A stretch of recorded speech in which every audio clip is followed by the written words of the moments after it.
नमस्कार दोस्तों। तो हमने पिछली कक्षा में पढ़ा था गोलीय दर्पण के बारे में, जिसमें हमने अवतल दर्पण और उत्तल दर्पण के बारे में पढ़ा था, और हमने समतल दर्पण के बारे में भी पढ़ा था। और उसमें देखा था कि जो आपका फोटो बनता है या प्रतिबिंब बनता है, छवि बनता है, वो कैसा बनता है। क्या आपका चेहरा जो चेहरा है उससे बड़ा बनता है या छोटा बनता है, या फिर किसी भी वस्तु को उसके सामने रखा जाए तो उससे छोटा बनता है या बड़ा बनता है, और जो बनता है वो आभासी बनता है या फिर सही इमेज बनता है। इसके बारे में हमने देखा था। अभी हमको देखना है, अभी ये सीखना है कि अवतल और उत्तल दर्पण में जो आपकी छवि बनती है, जो भी प्रतिबिंब बनती है, वो कैसी होती है। तो अवतल दर्पण में जो छवि बनता है उसके लिए कुछ नियम है। तो सबसे पहला नियम क्या है कि किसी भी दर्पण में, अवतल दर्पण या ले ले या फिर उत्तल दर्पण ले ले, किसी भी दर्पण में किसी का छवि या फिर प्रतिबिंब बनने के लिए सबसे पहला चीज क्या होता है कि उस वस्तु से दो किरणें किसी भी दर्पण से टकराकर वापस आनी चाहिए। मतलब दो किरणें निकल रही है और दर्पण में दो किरणें टकराई तब छवि बनेगा। एक किरण से छवि नहीं बन सकता है। ये पहला आपका नियम है। दूसरा नियम क्या है भैया कि हमने पढ़ा था अवतल दर्पण के बारे में, और अवतल दर्पण के मुख्य चीजों के बारे में आपने पिछली कक्षा में पढ़ा था। आपको बताया गया था कि अवतल दर्पण है, अवतल दर्पण है ये। इसमें क्या होता है, आपका एक केंद्र होता है, ये आपका एक नाभि होता है, एक आपका पोल होता है जिसको ध्रुव बोलते हैं आप हिंदी में, और इस रेखा को हम बोलते हैं मुख्य अक्ष। देखिए यहाँ पे हम ज्यादा कुछ लिख नहीं रहे हैं इसमें। अगर आपको नहीं समझ में आ रहा है तो आप पिछला वाला वीडियो देख लीजिएगा, उसमें बढ़िया से समझा दिए हैं। ठीक है, तो ये होता है। तो दूसरा जो नियम कहता है कि ऐसा है कि कोई भी किरण जो आपका मुख्य अक्ष है, ये जो रेखा है, अगर इसके समांतर हो तो देखिए मान लीजिए कि ये किरण है जो मुख्य अक्ष के समांतर है, तो ये दर्पण से टकराने के बाद किससे गुजरेगी भैया? फोकस से होकर गुजरेगी, नाभि से होकर गुजरेगी। तो ये किरण है, क्या होना चाहिए, याद रखिएगा, किरण आपका क्या होना चाहिए? समांतर होना चाहिए। समांतर का मतलब आपको समझ में आता है ना, कि अगर ये जो रेखा है और ये रेखा है, अगर इसको आप कितना भी दूर दोनों को खींच के ले जाइएगा तो ये एक दूसरे के साथ साथ चलेंगे। ऐसे अलग भी नहीं होंगे और ना एक दूसरे से मिलेंगे भी। ठीक है, ये एक दूसरे से रूठे हुए होते हैं, साथ साथ चलते हैं। ठीक है, प्यार बहुत करते हैं एक दूसरे को, साथ साथ चलेंगे। मान लीजिए कि इसको अगर आगे तक खींच दिया जाए इसको, ठीक है, और इसको आगे तक खींच दिया जाए तो दोनों एक दूसरे से मिलेगा नहीं, ना दोनों एक दूसरे से बिछड़ेगा भी नहीं, साथ साथ चलेगा। कहने का मतलब क्या होगा, यहाँ का दूरी और यहाँ का दूरी, इन दो रेखाओं के बीच का दूरी अगर मापा जाए, किसी भी जगह नाप दे, एकदम बराबर निकलेगा, सब जगह सेम टू सेम निकलेगा, याद रखिएगा। तो दूसरा नियम क्या था कि समांतर रेखा, जो समांतर किरण है जो मुख्य अक्ष के समांतर हो, तो वो अगर अवतल दर्पण से टकराती है तो वो फोकस से होकर गुजरेगी। तीसरा क्या है कि इसी को उल्टा कर देते भैया, कि मान लीजिए कि आपका ये दर्पण है, ये आपका केंद्र है, ये आपका नाभि है, ये आपका पोल है, ध्रुव है। तो कोई भी किरण जो फोकस से होकर गुजरती है, जो नाभि से होकर गुजरती है, मान लीजिए किरण क्या है, यहाँ से होकर गुजरा, ठीक है, तो ये दर्पण से टकराने के बाद समांतर रेखा पे गति करेगी। किसके समांतर भैया? मुख्य अक्ष के समांतर पे गति करेगी। समझ में आया? ये जो आपका मुख्य, इसके समांतर पे गति करेगी। चौथा जो आपका नियम है, चौथा ये नियम ये कहता है कि आपका ये है और ये फोकस है, ये पोल है, ये आपका अवतल दर्पण, ठीक है। कोई भी ऐसी रेखा जो आपका केंद्र से होकर गुजरती है, मतलब सेंटर से होकर गुजरती है, वो उधर से टकराने के बाद, अवतल दर्पण से टकराने के बाद वापस उसी दिशा में, उसी रेखा में गति करके वापस आएगी।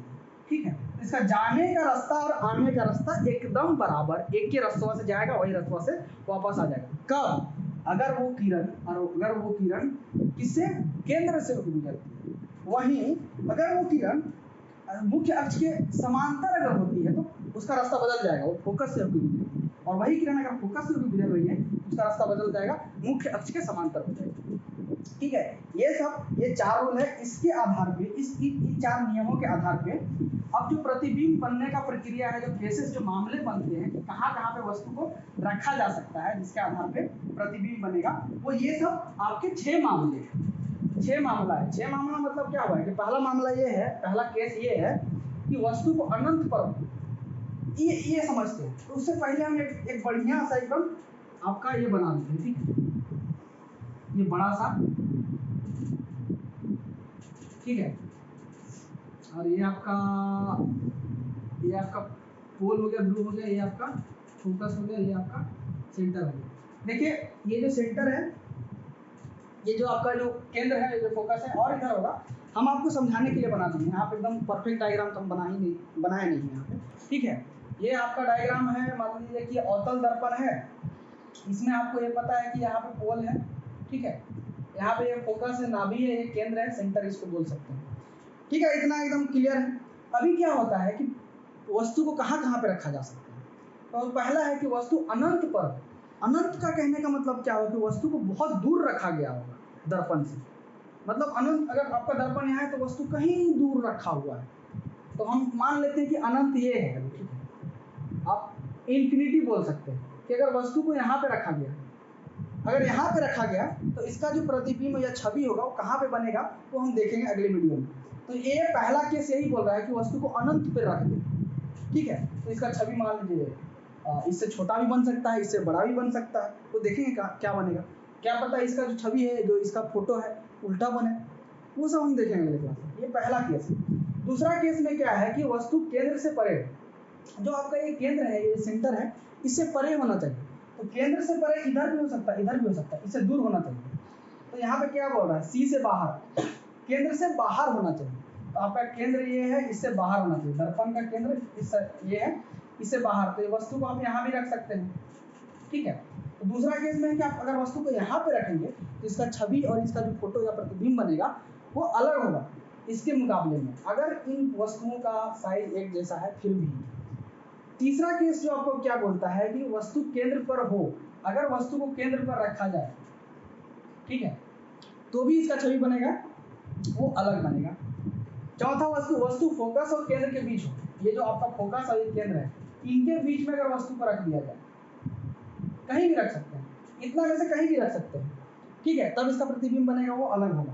अब पांचवा क्या है कि वस्तु को फोकस पर रख दिए। वस्तु को भाई हम फोकस पर रख दिए, नाभि पे रख दिए इसमें, तो इसका छवि बनेगा, वो अलग होगा। अब लास्ट वाला केस है, वस्तु को फोकस और दर्पण के बीच में रख सकते हैं। दर्पण की फोकस, ये आपका फोकस है और दर्पण है, इसके बीच में हम रख देंगे, कहीं भी रख सकते हैं, इतना जगह में आप कहीं भी रख सकते हैं, तो जो उसका प्रतिबिंब बनेगा वो अलग होगा। देखिए ये जो आपका, हाँ, इसको ऐसे लिख सकते हैं, ये केस नंबर 1 है आपका, 2 3 4 5 6। तो कहने का मतलब क्या हुआ कि देखिए कोई भी वस्तु ले लीजिए, इंसान ले लीजिए या फिर ये मार्कर ले लीजिए, आपका कोई खिलौना हो गया वो ले लीजिए, उसको अगर आपको देखना है कि जो अवतल दर्पण में कैसा बन रहा है, उसका प्रतिबिंब कैसा बन रहा है, तो वो अलग अलग जगह पे अगर आप रखिएगा तो उसका प्रतिबिंब अलग अलग प्रतीत होगा आपको। क्या पता उसका छोटा हो, उल्टा हो जाए। तो देखिए ये है कि अनंत पे इन्फिनिटी में बहुत दूर अगर रखा गया इसको, तो इसका प्रतिबिंब कहीं इधर इधर बनेगा। ठीक है, या तो इधर, इसके इधर बन सकता है, या तो इधर बन सकता है, वो आगे देखेंगे हम। तो अगर इसको हम यहाँ पे रखते हैं, यहाँ पे रखते हैं, यहाँ पे, यहाँ पे, यहाँ पे, यहाँ पे, किसी भी जगह पे रखा जाए तो इसका जो प्रतिबिंब बनेगा इस मार्कर का, वो अलग अलग होगा।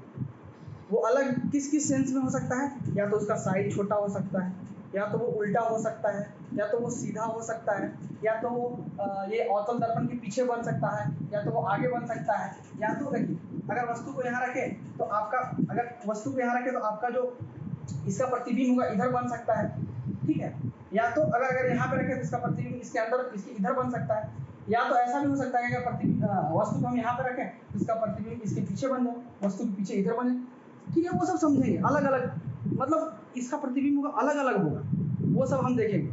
ठीक है, तो आपको सारा नियम समझ में आ गया है। ठीक है, और जो इसके आधार पर जो मामले बन रहे हैं, केसेस बन रहे हैं, वस्तु को कहाँ कहाँ पे रखा जा सकता है, उसके आधार पर कहाँ पे इसका प्रतिबिंब और छवि बनेगा, वो हम समझेंगे आगे। ये सब सारे थे, अगर ये सब समझ में आ गया है तो ठीक है, अगर नहीं समझ में आया तो पूरी तरह छूट है एकदम, कमेंट बॉक्स में लिखना है कि ये चीज़ नहीं समझ में आया, तो वो देखेंगे। अगर कुछ गलत हम बता दिए हैं, अगर आपको लगता है कुछ गलत बताया गया है, तो वो भी आप कमेंट करके बता सकते हैं। ठीक है, मिलेंगे अगले वीडियो में, तब तक के लिए जय हिंद।